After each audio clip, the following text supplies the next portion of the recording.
definitely tell a lot of the viewers are buying the book one rental at a time as Christmas gifts or whatnot. Amazon has this little report I can look at, and books being purchased a lot, which means we will give away more and more money to charity, which is pretty cool. I like that. Next up, it's also want to shout out a student. As you know, we have a course called How to Get Started One Rental at a Time. The community is growing. The Facebook group is called One Rental at a Time Works. And yesterday, there was a great message from a student. I'll just use his first name, Angel. I didn't get his permission to use his last name, so I don't want to put him on blast. But he just shared a tremendous story that I wanted to share with you.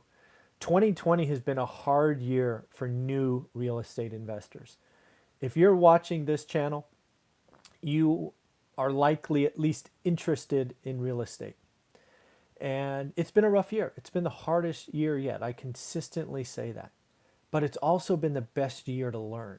The market is very vibrant. It is teaching us something. And Angel, in this case, he bought the course, must have been 8 months ago. That's what he indicated in his comment. And he just got a deal. He just went into contract on a duplex. And I want to point out a couple of things. First, Angel did the work. He didn't give up. How many folks would keep going, right? What do I say in the course? Focus and 10 to 20 minutes a day. Angel did it. 2020 has been hard. He did it for 8 months. That's what it's going to take. It won't always be this hard, but this market will teach you. The other thing you will see in Angel's note, if you are one of my students, and many of you watching this are, he talks about how we got it under asking. Memory serves, he got it for almost 10 grand under asking. And if you're one of my students, you know that that's part of your yield calculation, right? Because it's part of your down payment, right? It goes into the math. Then you also see that Angel there's some repair work. What do I call that in my course? I call that make ready. Make ready is important, folks. It's what I write about in the book that I missed. I bought junk in the beginning and didn't appreciate where my cash is going, but Angel did.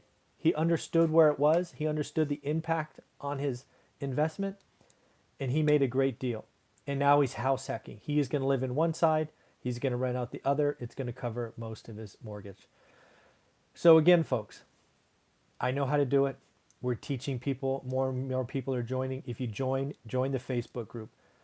The Facebook group, in my opinion, as great as the course is already more valuable than the course. I love seeing the motivation, the questions, the students helping each other. And I'm going to keep that private. Only students get in there. So that is just awesome to see. Then I have been getting more and more notes from people who want to give the course to their significant other, husband, wife, boyfriend, girlfriend. I think one child even. And they're asking, how do we do that? So this is what I think we should do, because if you register them now, the system will send them an email and they will know they get it. What I've told each of them is let's share their name and email. And what I will do is I will write up an email personally and send it to them Christmas morning. And of course, I will copy the person who is buying the course. That way, they know you are thinking of them, what you are doing for them, and hopefully a quick email from me means at least a little something, because they're likely a follower. They're likely going to be part of the Facebook group, so maybe getting a note from me is special. I would be happy to do that for you. So if that is something you want to do, send me an email. You can you can leave a message below. You can go to my website, onerentalatatime.com, and there's a contact form that comes right to me. You could DM me on Instagram. Whoever you want to reach out, I'm willing to work with you. I think giving this course as a Christmas gift is a tremendous idea, especially with the inventory coming that I see in 2021. I think we really can help people, right? January, February, March, you learn, you get ready to move forward. I don't think it'll take you 8 months like it did Angel, but if it did, who cares? You've taken a positive step forward. So I'm willing to do a little extra for you. If you want to give a Christmas gift, I'm happy to be part of your Christmas morning if you want it. If not, buy the course, put their email, done. That is entirely up to you. So when we look at the daily news, again, something we do every day at 7:30, a couple of things to note. Every day, I wonder if I could be more and more disappointed in Congress. And I think the answer is no at this point, but they always prove me wrong. Looks like they are going to quickly agree to a 1 week extension called a continuing resolution to fund the government while they continually negotiate. We've been talking about a stimulus package now for months, but hey, if it impacts them and their job, they can get something done in 24, 36, 48 hours.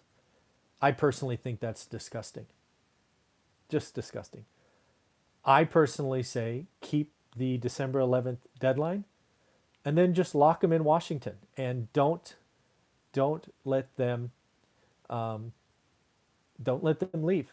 They can't leave. They can't go to Christmas holiday or wherever they're going to go until we have a deal. And I don't give a rat's ass if the government's not funded. Who cares? It's going to be a couple of days. Anyways, they're a piece of work. Next up, I actually have a question for you. There are competing packages right now, which I think both are bad, but I'm just curious what you think. One package has unemployment benefits goosed up, I think $300, maybe $400. The other has a stimulus check. The unemployment has no stimulus check. The stimulus check has no unemployment. So we're going to find out what kind of person you are right now. Which package is more important? Do you take the unemployment package, which yes, could help some people sit on the couch and make more money, but probably helps the people that need it most? Or do you take the stimulus check because everybody gets something, you may get something? Where are you? I know which side I'm on. Hopefully it's clear what side I would vote for.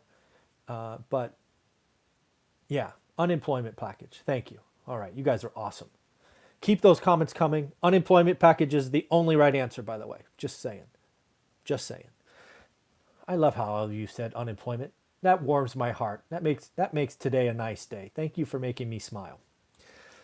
Next up, it is very clear that the restaurant industry is going to get hit. I don't know if you know this, but roughly 17% of restaurants have closed this year. 17%. That's roughly 1 in 5. That's heartbreaking. They're estimating 10,000 more will close before the end of the year. And I'm on record, you've heard me say, they probably should. Declare bankruptcy now. Clean up your financial statements. Get a tax refund if you can. And lick your wounds next year when this is passed. Restaurants at 25% capacity, man. Congress has failed small and medium businesses. Something I read earlier, the PPP loan, I think it was like 70% of the money went to 5% of the companies. That's not what the PPP program was. Just terrible.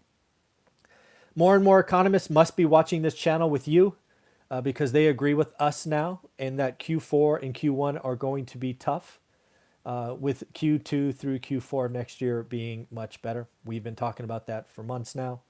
On Sunday, we talked about earnings that were coming out that would be interesting to watch. We got a couple of them. Campbell Soup, kind of the classic stay-at-home, stock the cupboards. They beat and raised, and they also raised the quarterly dividend. It's now 37 cents. They raised it 6%, so they're feeling good. GameStop. GameStop missed top, hit bottom, getting smoked. GameStop is a company we talked about, I think, 45 or 60 days ago in our daily show, where there was a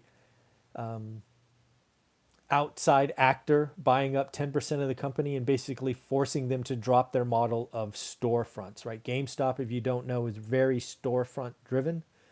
They're making them go more virtual, more online, and they are getting hammered today. because retail is not, brick and mortar is not the place to be. And then I don't know if you heard this, but FireEye is a security company, cyber security company. They were apparently hacked by outside actors, nation states, basically looking for information on their government clients. It sounds like, based on the little bit that was published, it was successful, which does not make you feel good. But yeah, it looks like FireEye, the company, the cybersecurity company, was actually breached by nation states looking to get government information. That does not make you feel good. Next up, mortgage rates, 14th record, another hundredth of a point lower than last week, a record 14th time this year. Mall owners like Simon Properties, CBL, are going to be in trouble. They had a little respite over the summer, but at least in California and other states, other lockdowns are coming. It's just a catastrophe. It's, retailers have proven, mall retailers have proven not to pay rent when they're shut down. And even, Simon Properties has the strongest balance sheet, the most cash to limp through this. But man, it is going to be a tough space. Next up, we have DoorDash going public today. Looks like it's going to trade over 100. When I started this, it hadn't yet traded. Somebody said it might go as high as 130. Oh man, 50% of the market for food delivery, pretty impressive. I wonder how long it lasts post-pandemic. I think there's a couple of things. They're going to have pretty easy compares for another quarter. Then it gets tough. In addition to this, once we're on the other side of this and we no longer have a loss of 20% of our restaurants who were just looking to limp by, I think the restaurants are going to revolt, and they're not going to like paying 30% to DoorDash, right? That's basically their commission. When I think about this pandemic, there's been kind of two huge winners. And I'd love to hear, actually, let's say three. I think three companies have had like the perfect storm. Amazon, right? Brick and mortar stores shut. So Amazon is like, they couldn't have scripted this any better. DoorDash, right? Nobody wants to, go to a restaurant. And then yes, Zoom. Just perfect timing. So curious what you think. I almost threw Peloton in there, right? Because all the gyms are closed. But there's just a few companies that are having a great run that I don't think can have the run after this is over. And then the last thing I noted is it is hard for me to believe that NASDAQ is up 40% this year. 40%. So that's what I got for you today. We have two expert interviews today. We have Anna Kelly, assuming we can still speak with her. She's very busy. She's just moved homes. So hopefully we can. That's in about 16 minutes. And then at 9:30, I'm going to be talking with Mortgage Matt and asking him some mortgage broker questions. So it is going to be a wonderful day. And just so you know, I just posted a video called New Investor Got a Great Deal. And I actually took his comment and put it there. So have a wonderful day. Take care of yourself. Have fun. Bye.